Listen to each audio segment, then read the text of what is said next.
So, hello everyone, and I'd like to welcome you on the Autonomous Software System session.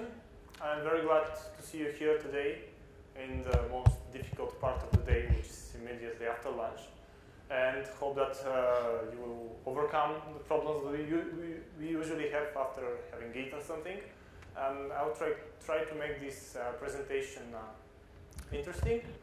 So my name is Krasimir Baylov, and I'm Associate Architect in Soft. I've been working in this company for nearly 6 years, and I'm also doing a PhD degree in the field of software engineering, and particularly self-adaptive software architectures.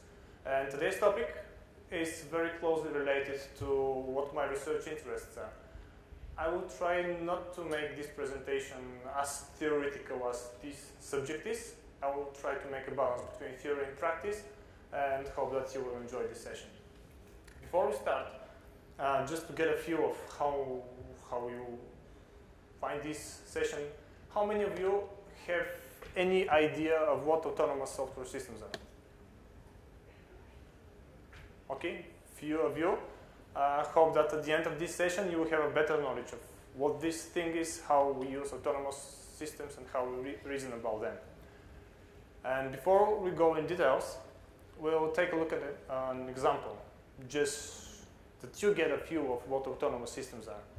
Imagine that you're the generals in the army, and you have a mission. And this mission is you have to destroy a target. You develop, you make some initial research, you make some initial plannings, and you understand that your target is on a lonely island somewhere in the middle of the ocean. And you have a single option in this case. You're going to send 3 military planes that are going to destroy it. Your initial plan is that the first plane will hit the target, and the second and the third one are just some kind of a backup option. And because we're the 21st century now, and we kind of want to be more modern, we're not going to send ordinary military planes, but we are going to send UAVs. UAV stands for Unmanned Aerial Vehicles. These are those kind of planes that can operate on themselves. They don't need any pilot in the cockpit. We don't need any person outside them who will give them some directions remotely or anything like this. They are completely autonomous. So they are able to reason about what they are doing. They are able to make their own decisions and make their own actions. And all right, we start implementing our mission. And our planes reach the island that we want to, where our target is, and we want to hit it. But when we reach the island, we understand that there are a few problems there. It's not as easy as we were initially expecting this. And we realize that there are a few tanks, there are some ships there that are trying to protect the target that we want to destroy. So now we have a problem. We have planes that don't have pilots, they don't have communication between them, and they have to change their plan because things have changed, and they have to make some decisions to increase the chance of success of this mission. But because we are using unmanned aerial vehicles, and they have some autonomous software modules installed inside them, they're actually being able to analyze the environment that they're working on, and they will try to make some decisions so that they really try to improve the chances of success. And our planes are going to change the formation of how they are placed. We're going to have the first plane at the beginning, and then we will have the second and the third plane in the second row. And they will try to attract the attention of the ships and the tanks, while the first one will try to hit the target. And those planes will replan their mission on their own without having any people to help them do this, and they will hopefully succeed with their mission. Do you think that this makes sense and it's achievable today? Skynet. What? Skynet. Okay. So I hope that at the end of the session, those of you who are skeptic about this will at least have changed their mind a little.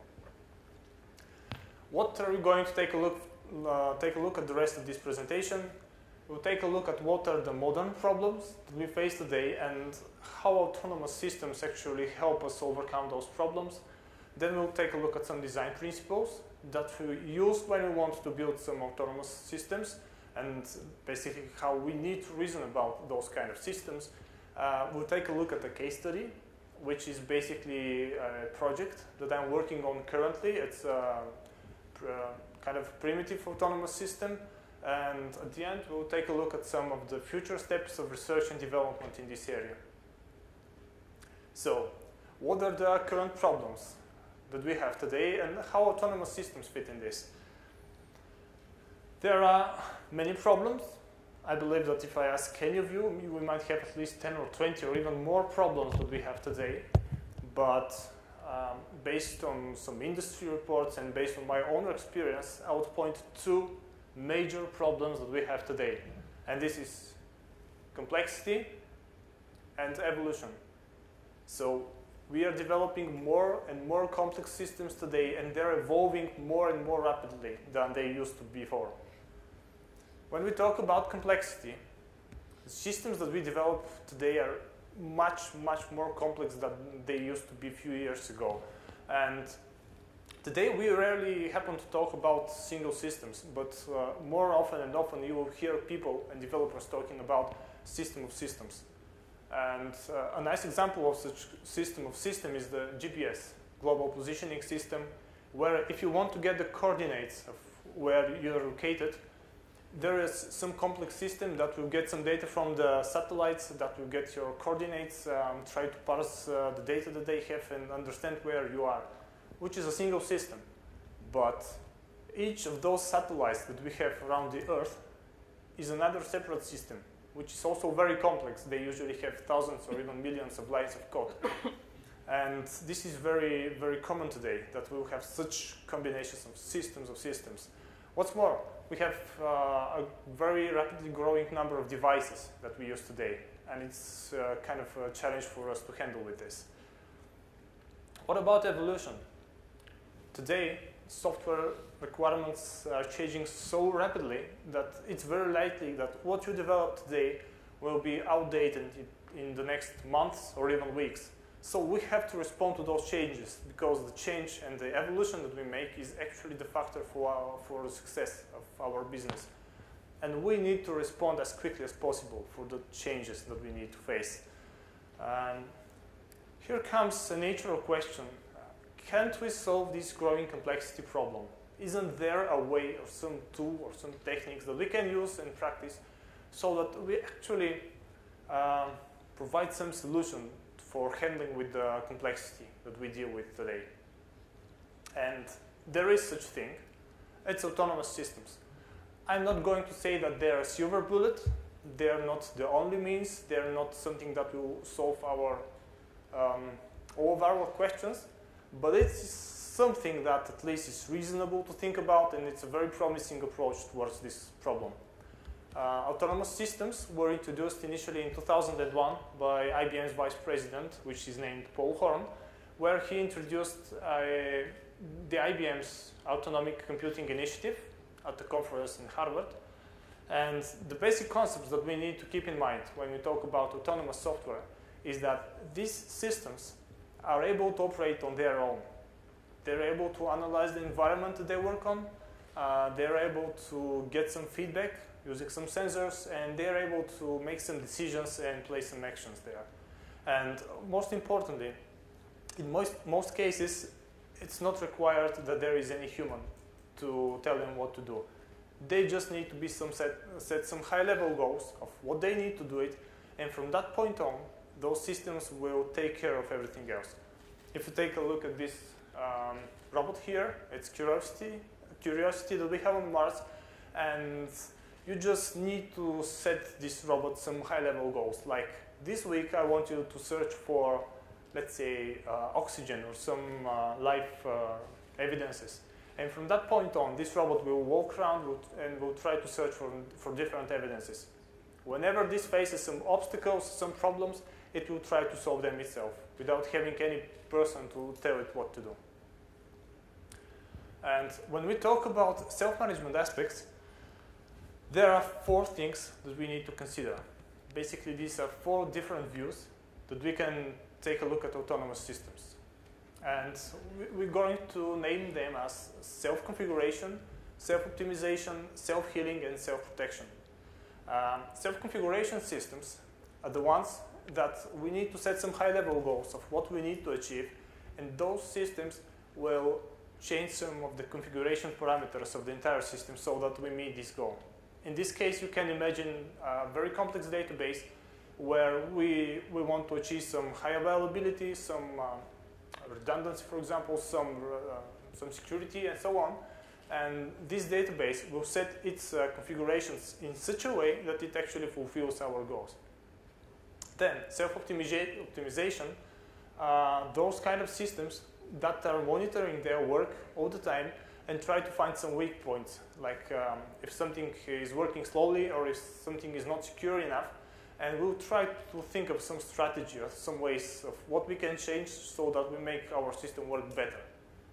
Self-healing, those kind of systems that try to detect when we have some problems, like when something is broken, and they will try to search for a way to solve the problem. Like imagine that you have 20 servers and 5 of those servers are down. Self-healing systems will detect that those servers are gone and will try to bring them back up. And self-protection systems are the ones that will take care of your security. They will basically try to detect if someone is trying to attack you in some way, and they will try to make some measures of precaution so that they either close some ports or change some securities, some security passwords, or make some backups and so on. And despite the fact that we have those 4 management aspects, it's considered that modern self-adaptive systems will not have them separated in such a way. We would consider that modern self-adaptive systems will have all of those 4 aspects mixed in one thing. Because when we have the 4 of those aspects, we actually can guarantee that we'll have some better performance, some better efficiency, and so on. Now we'll take a look at some of the design principles that we need to keep in mind when we want to develop self-adaptive systems. I'm not going to go in many details because this is a very, very huge topic. But I will try to point some of the most important things, some of the things that I find most relevant, and I will try to point things that you need to keep in mind, and maybe if you are more interested, then you will know what you will need to search for. We'll start with modeling dimensions. This is actually the way how we reason about the self-adaptive systems. And before we cover the modeling dimensions, I'm just going to present to you an illustrative case we need to consider. And I'm going to refer to this case with the next slide. The Darpa Grand Challenge Contest is a very popular contest in the United States where we have people bringing their vehicles and they have a single mission. They have to bring their vehicles from point A, which is our start point, to some end point, like point B or our end point. And the key thing here is that those vehicles are autonomous. They don't have any driver inside them. They don't have any person that will operate them remotely in any way. They will drive themselves. And they should not hit anyone while they are driving, and they will also have to follow the traffic rules. So our goal is to reach from point A to point B without having any injured people or following the rules. So how can we map this towards the modeling dimensions that we have? We would consider 4 major modeling dimensions. It's an open topic. They can be made even larger, but this is what we would consider as most relevant today. We have goals, we have change, mechanisms, and effects. To start with goals, goals are related to how we make the goals for our system. It means what we want to achieve, and it's got some characteristics below this, like evolution, flexibility, duration, multiplicity, and dependency. I'm not going to cover them in many details because it's a very huge topic and we are limited in time, but for example, evolution is closely related to how the goals that we have in our system will evolve over time. So in the case of the vehicle, in the previous slide, our goal is static, because we have a single goal, which is driving from point A to point B without having anyone injured. And flexibility is related to how flexible are our goals. Are they very strict, or they're kind of flexible in a way? In the case of the vehicle, in the previous example, we are very, very strict because we should have no one injured in any way. And same thing goes for duration, multiplicity, and dependency. How about change? Change is related to the way, to the sources that make our system change. This is the thing that need to change from the outside work and make us change as well. And there are 4 things that we need to reason about when we think about this. It's the source, the type, frequency, and anticipation. The source will generally mean what is the source of change, whether it's internal change or it's some external change. And in the case of the vehicle, when we want to reach from point A to point B, we have external sources of changes. And those external sources are either we have someone who is crossing the street, or we have some red traffic light and we need to stop and wait the others to cross the street, and so on. Same thing goes for type, frequency, and anticipation. I'm not going to cover them in details. In case that you have any specific questions regarding those modeling dimensions, maybe you can write me or send me some message. There are some nice papers that cover them in many details. The mechanisms are related to what mechanisms we use to place the change, how we use technology to put the changes and make them real. And there we need to consider the type of the change, whether this is structural or some configurational change. In the case of our vehicle, when we want to reach some point, we have only configurational changes because we need to set a few parameters and make the steering change or change the gears. And there are no structural changes that we make. Autonomy is related to the way, how much autonomous we are, whether we need some human supervision to make any changes or the system is autonomous in a complete way. And in the case of the vehicle, in the Darpa Grand Challenge contest, we are completely autonomous. There are no people that interact with the vehicle when it's running. So no people at all. And effects are related to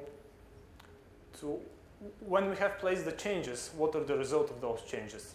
Like how critical they are, how predictable are those effects. In the case of the vehicles for the Darpa challenge, we're going to call this safety critical, because whenever we have any problem, we might hit or injure someone. So it's very critical to be able to make those changes and not to hit anyone. What are some of the other design principles that we need to consider? We'll take a look at the requirements. And in most cases, when we develop software systems, we have defined requirements, right? Someone comes to you, either they give you some user stories or they will give you some specification or any way of defining the requirements, but you will know what you need to develop. The thing with autonomous software systems is on the other side. Requirements are not strictly defined. It's very difficult for us to get an overview of what is the environment that we work on. We don't have the complete details that we need.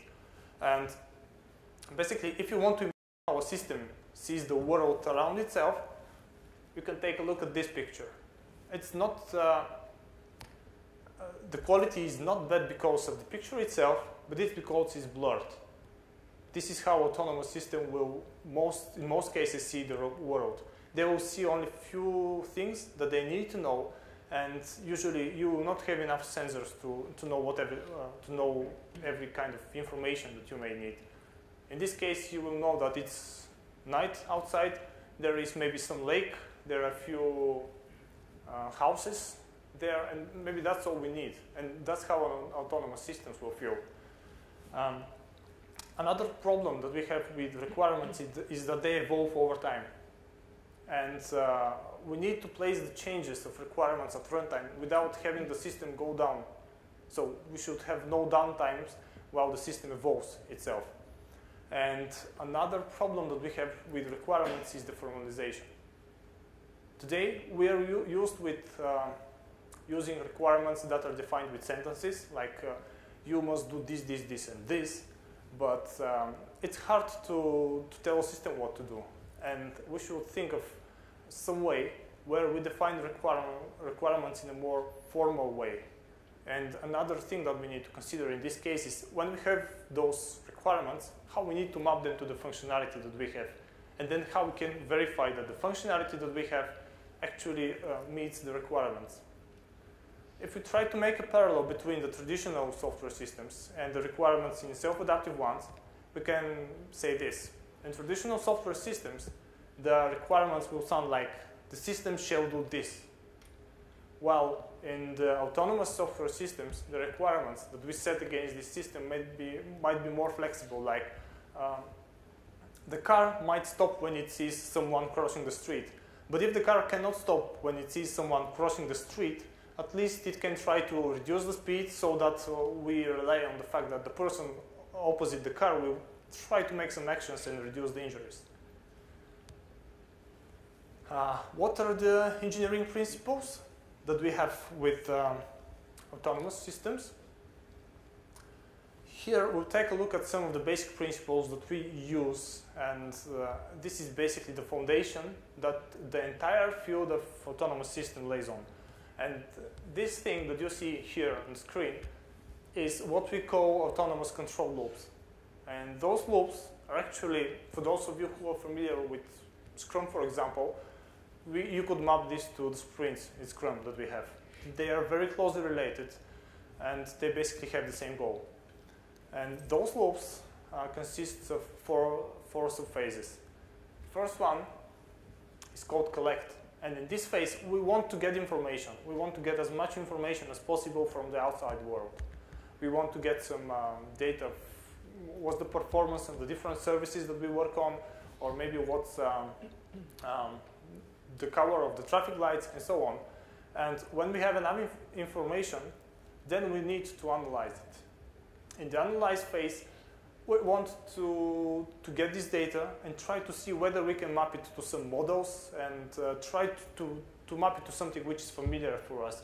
And based on this, after we have made this analysis, we'll go to the decide phase, where we want to make some decisions of what we need to change. In some cases, we need to make some very big changes. In some cases, we may even need not to make any changes, although it's quite relevant. But once we have made our decision, then we need to place this change in reality. And this comes in the act phase. Now, I have tried to present this control loop in the most simple way. It's 4 phases that we have that repeating over and over again until the system is up and running. But just to give you an overview of how complex it can be, because it's a very, very huge area, you can take a look at this. For each of those phases, we might have some sub-categories which can be very, very huge, like user context management, games theory, uncertainty reasoning, manipulator effectors, hypothesis generations, and so on. And behind each of these, we can have multiple books, very thick books written. So it's a very huge topic. At the beginning, when I told you that we started more or less formally talking about autonomous systems in 2001, IBM's vice president came up with what they call a reference model or reference architecture for autonomous systems. And this is actually what they presented then. This is the reference architecture for autonomous systems. It's more or less the same as what we have in the previous slide, but they just use some different terms, and it's kind of more technical in this case. They have the monitor phase, analyze phase, plan phase, and execution phase. And they just add another component, which is the knowledge base. And this thing is where we place our data. This is all the knowledge that we have made throughout our adaptations. This is actually the information that we have gathered, what we have tried, what adaptations we have made, and the data that we need to analyze with some other loops that we make. And the point here is that this is what we call Autonomic Manager. And this manager is responsible for managing the changes of what we call managed element. And this managed element will actually be the one that we want to self-adapt in some way. So this managed element is working in some way, and most of the time it is placing some information to our manager, and this one will analyze this data and place some changes back to this element. So this is the reference architecture that we use in most cases when we want to build self-adaptive systems. And here comes a real-world example. This is a project that I've been working on. It's a new project, relatively new. I'm not going to go in much details because some of this information may be sensitive in a way, but I'm going to give you the essence of what we actually want to do. We have some servers. Imagine that you have a very big data center where you have many servers and you want to monitor them. And whenever something breaks with those servers, we will want to detect this problem. We have some person which is responsible for finding out that there is a problem, and this person will create a ticket. It's some ticketing system. And there we'll say that we have a problem, like we have duplicating IP addresses, or we have some out-of-space problems. And then we have this person, which we call Bob, the engineer. And this guy is responsible for accepting this ticket and going back to the data center and trying to repair this. But what problem we have? In most cases, we don't have enough people to handle the problems that we have. So we are very, very slow with reacting towards the problems that we have from the servers.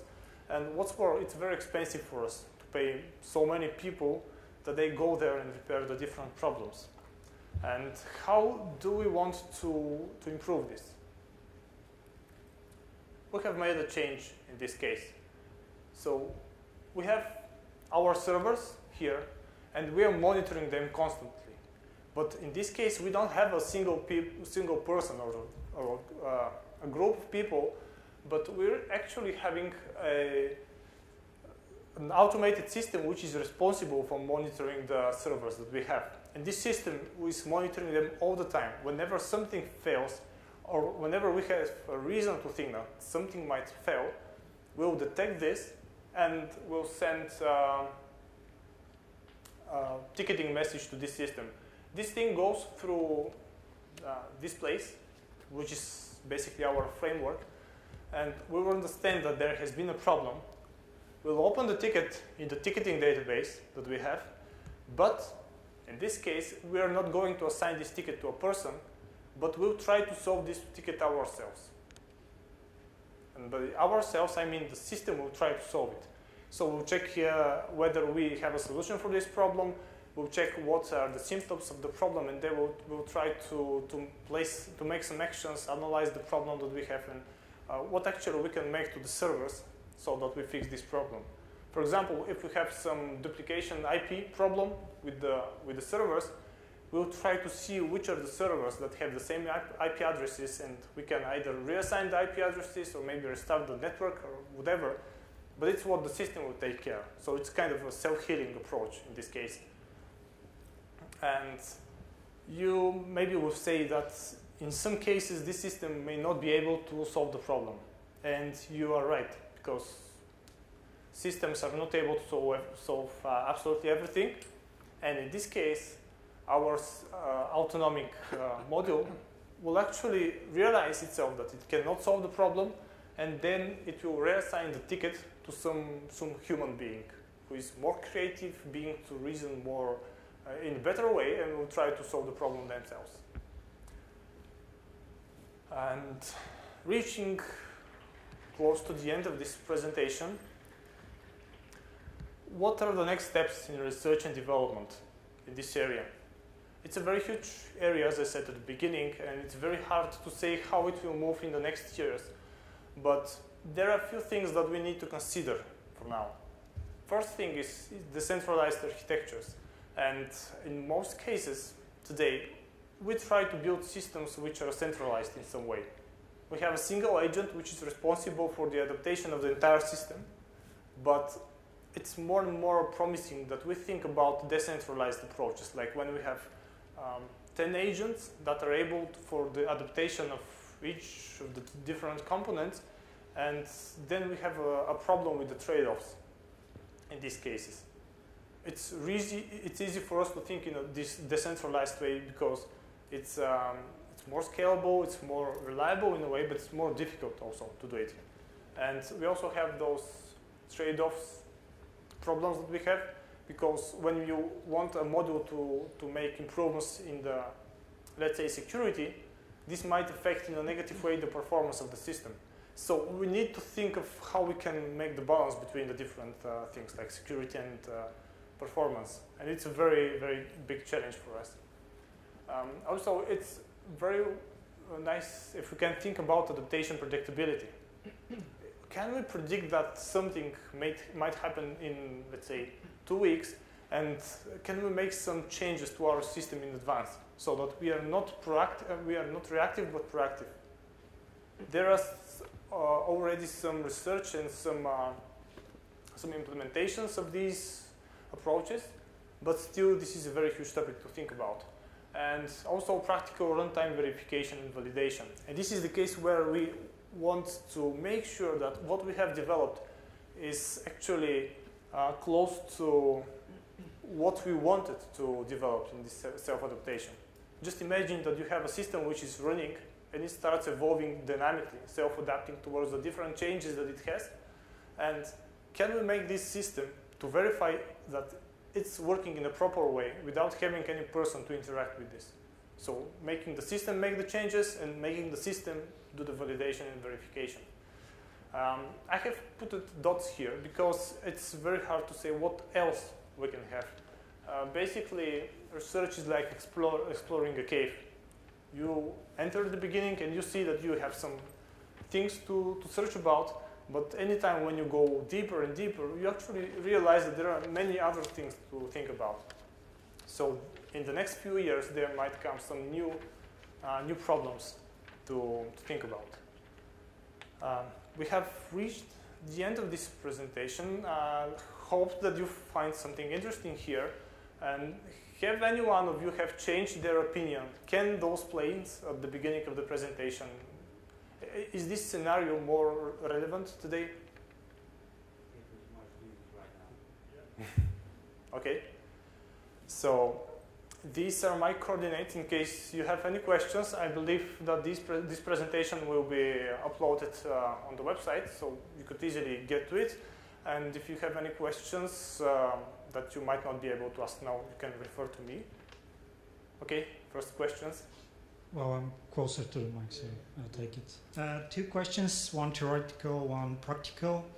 The practical one, what is the technology stack that you're using in your current work, like programming languages, framework stuff, like that? And the other one is, what is the relation, is there a relation, and what is the relation between causal connected self-representative systems and autonomous systems? Okay, let's start with the first one. Basically, the principles that we have with autonomous systems is that we have some principles to follow, which are, in most cases, technology independent. We can make those control loops in an independent technology way, we can make some other changes in an independent way, but in this case, right, in my case specifically, we use mainly Java, and we are based on Java. And what was your second question? What was the difference between CCR system, causally connected self-represented systems? This is coming from middleware in the 90s. Honestly, I haven't met this. Right, okay. Maybe I have to research a little on this, and okay. next days or weeks I can come back to you with some feedback. Okay. Okay. So in the slide with the automatic problem-solving system with the bug, when a person is responsible to, when a person is assigned some job, I didn't see the way that the system can learn what the person did. So I don't know what was called. Yeah. So here this or no, next? no, in the next one. So when, for example, the system detects that it cannot solve the problem, and the user has to do it manually, is there a way to actually teach the system, hey, this is what I did, and Okay, you're able I to get fix it. it?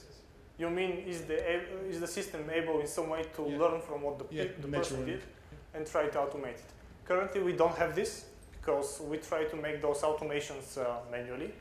Once we have placed the approach for solving a certain problem, the system will be able to do it, but it is not able to do it immediately after the person does this, because some of the programmers will have to sit down and think of how the engineer made those, how the engineer solved the problem, and think of how we can automate this. And once we automate it, then the system will be able to handle this problem based on the symptoms that we have.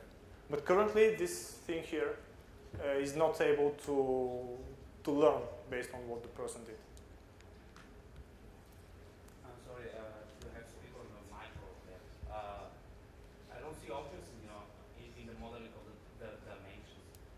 I mean, what the objects that are surrounding the system and the types of objects that it's. You mean the environment in which we are working, like temperature, for example? Every single object is interacting with. Okay. I mean, I don't see them there, and it's strange to me. Basically, when we think of self-adaptive systems, we'll think of the internal mechanisms that we use for the adaptation. But the reason we need to make those adaptations is based on something that changed in the outer world, right? And in these cases, we use some sensors. They are independent in many ways because we might have different reasons to want to change. You might have, for example, some temperature sensors if you want to self-adapt against some temperature problems. In the case of the vehicle from the Darpa challenge, the one that drives in an autonomous way, they have sensors which see if there is someone in front of the vehicle. They have sensors which will check for the traffic lights. If you have green or red light, you might also have some sensors for pedestrian crossings where you need to lower the street. And this is how you actually interact with the objects outside the system. And they might be varying between different systems, depending on what you want to monitor. Yeah, no. What? Yeah, no. You're right. The world is currently limited. Anyway. Okay, maybe we can talk about this. Any other questions? I just wanted to ask, do you know about any existing software or systems which are implementing this model? Like, who are your competitors? Just Exactly this model. similar model, like where the system is monitoring how, let's say, servers or some infrastructure is working and performing, and then they can find some problems or spot them like in advance and then do something. Honestly, I'm not pretty much familiar with the competition of this thing. There might be some systems. In this case, we are trying to solve some specific problem which is specifically related to the customer that we are working with. But if you allow me to answer in a more general way, with whether we have some examples of autonomous systems in general, it's very hard for me to give specific examples because it's a very huge field. It's very complex to develop completely autonomous systems. And I like joking with them that autonomous systems are like aliens, because we have heard about aliens for tens of years ago, but only a few people claim to have seen them. So we can think of autonomous systems in the way of robots that we send on different planets. They're, I would say, very autonomous, like some vehicles, like I just presented here. There might be some other examples, but it's very hard to implement a completely autonomous system. In this case, I'm not particularly available of what the competition is.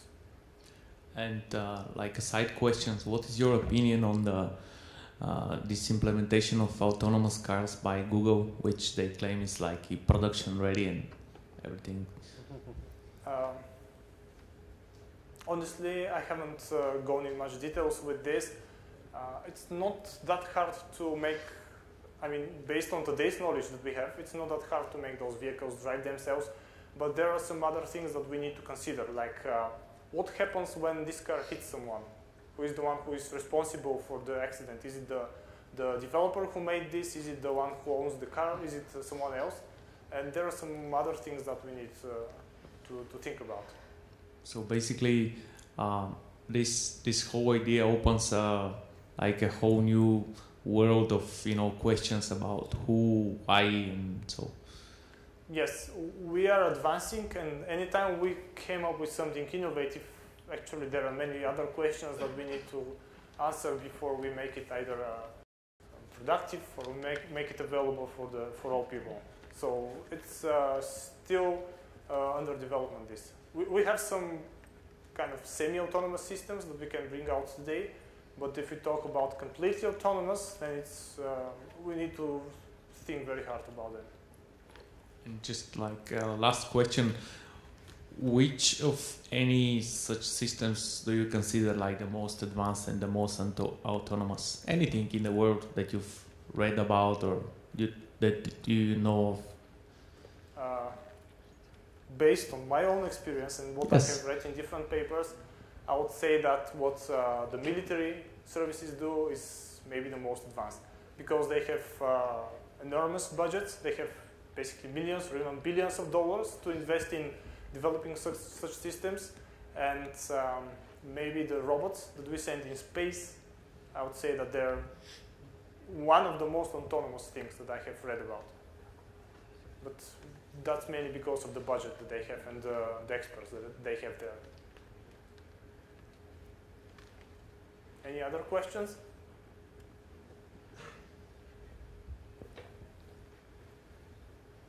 Okay, so thank you, and in case that anything comes up back in your mind, I will be around for the rest of the day, so we can come up to me and we can discuss anything that you want.